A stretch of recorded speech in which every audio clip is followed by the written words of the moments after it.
I'm Drew Stevenson, and this is a video for my professional responsibility class or for students that are preparing to take the MPRE. And here I'm going to be talking about a recent ABA formal ethics opinion, number 491, which was published in 2020. And this is about counseling or assisting clients in the commission of crime or fraud. Now, for my students, this is a clarification of your duties under Model Rule 1.2D, which basically prohibits lawyers from knowingly assisting a client in committing a crime or fraud using the lawyer's services. The question then is, of course, what's knowingly? And what this opinion does is it basically creates an affirmative duty for lawyers to inquire further or ask some questions when there's things in the situation with the client that put the lawyer on notice that something suspicious is afoot. So let's look at the slides to take a look at what the ABA says.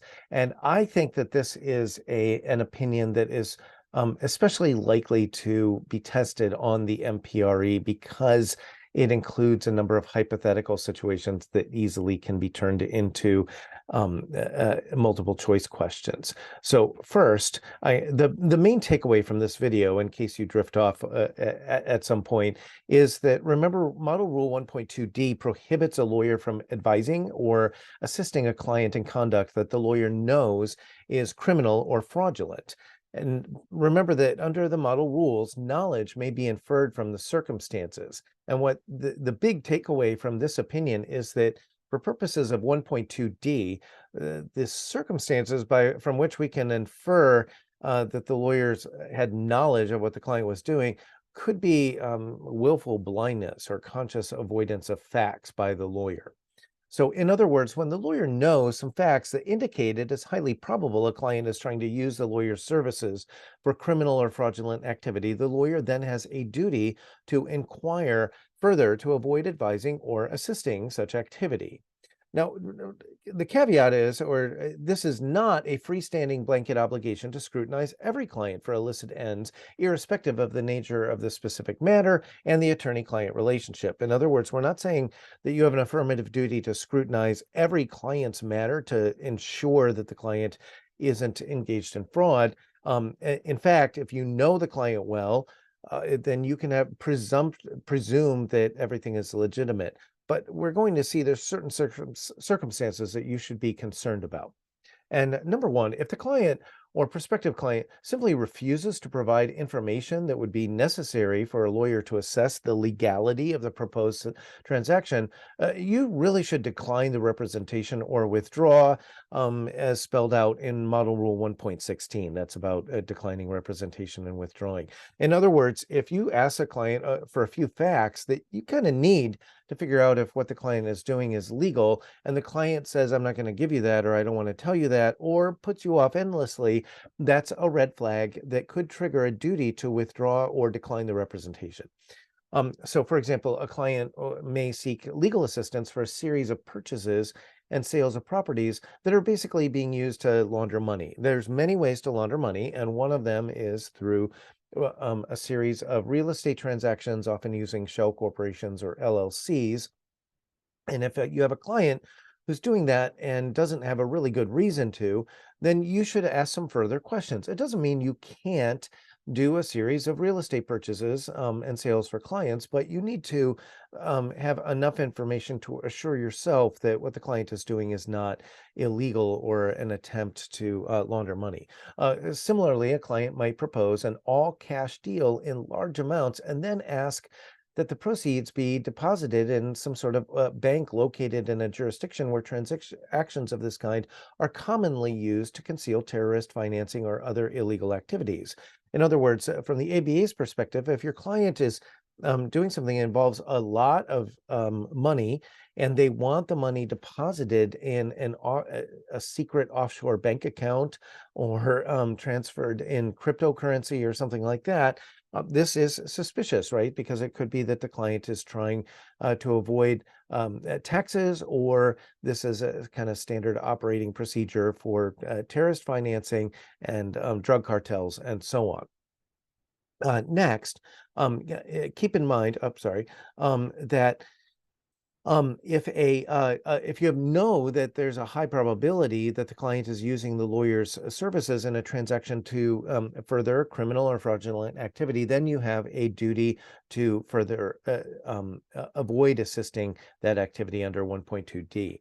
And this is, again, the big takeaway here is that failure to make a reasonable inquiry is willful blindness that's punishable under the actual knowledge standard of Rule 1.2. If you don't get anything else out of this video, that's the big punchline. Now, the ABA gives some helpful hypotheticals that I think you're going to see as test questions either in my course or on the MPRE. So first, let's suppose a prospective client, someone you haven't represented before with overseas business interests, has received substantial payments from sources other than the client's employer. The client holds these funds outside the U.S. and wants to transfer them into the U.S. in a way that minimizes tax liability. And then you ask where the client works, what their job is, and they won't tell you that, or they won't tell you which foreign bank is holding the funds right now. And the client admits that their employer doesn't really know about this money that they've received, and they haven't reported it to any foreign government or to the IRS in the U.S. Well, there's a whole bunch of red flags here. The lawyer therefore has a duty to inquire further in this type of case because this situation is basically presumptively suspicious, right? We've checked a lot of the boxes for worrying that the client is involved in criminal activity or committing fraud or tax evasion or something like that.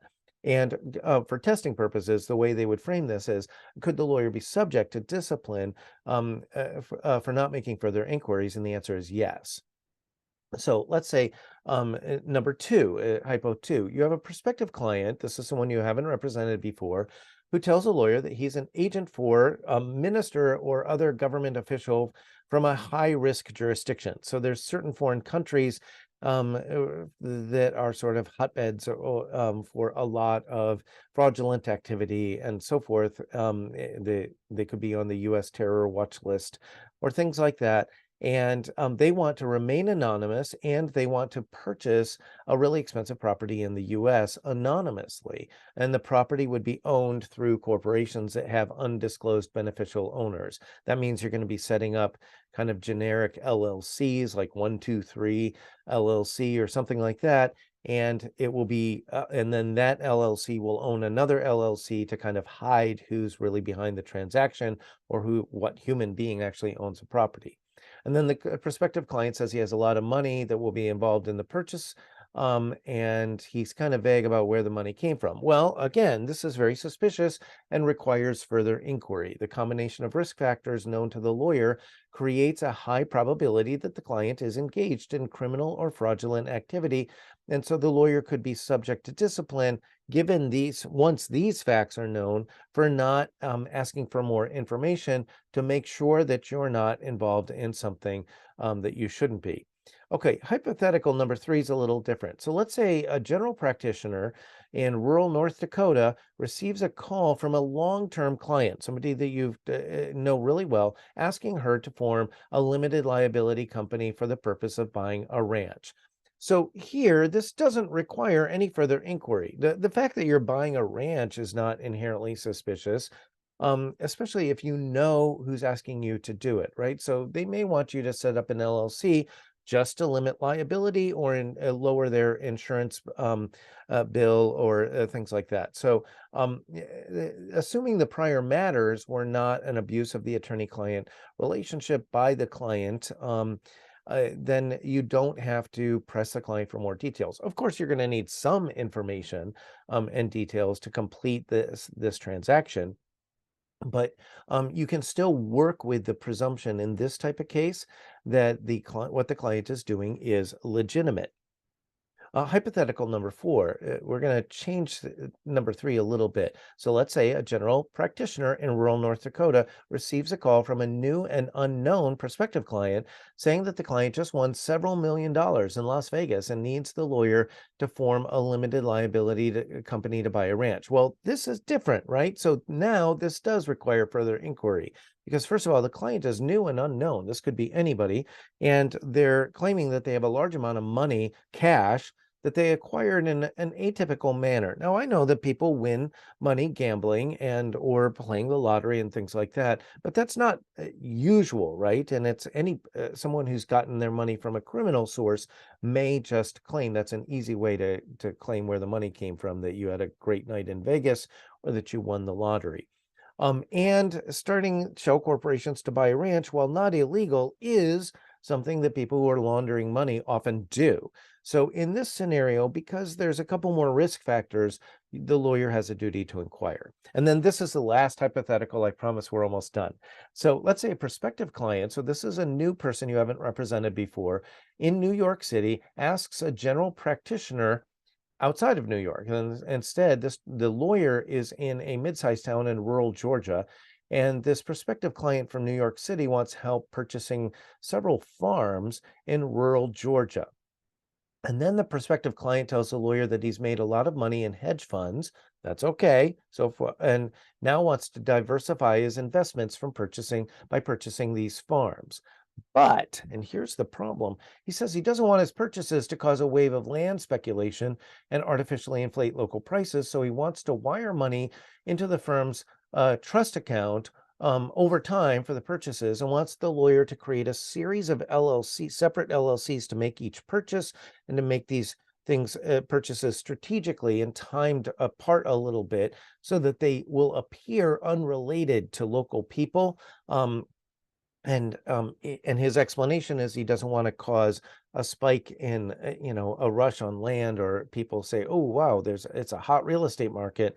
So if you have multiple purchasers kind of buying things spread out, it looks less suspicious. On the other hand, if this is somebody who's trying to launder money, this would also be a good way to do it. So this scenario is another one that requires further inquiry to determine if the client is using the lawyer's services to commit crime or fraud. There's an affirmative duty in an obviously suspicious situation like this.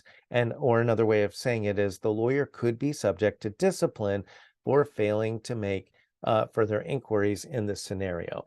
Basically, that wraps up my quick explainer about this ABA ethics opinion, which really just clarifies 1.2D by saying once the lawyer has a few red flags or is on notice of a few facts that that make it more likely that this client is engaged in crime or fraud, then there's an affirmative duty to ask for more information to assure yourself that there's not. Otherwise, normally you can assume that your client is operating above board. And that concludes our lecture about this ABA formal ethics opinion and 1.2D.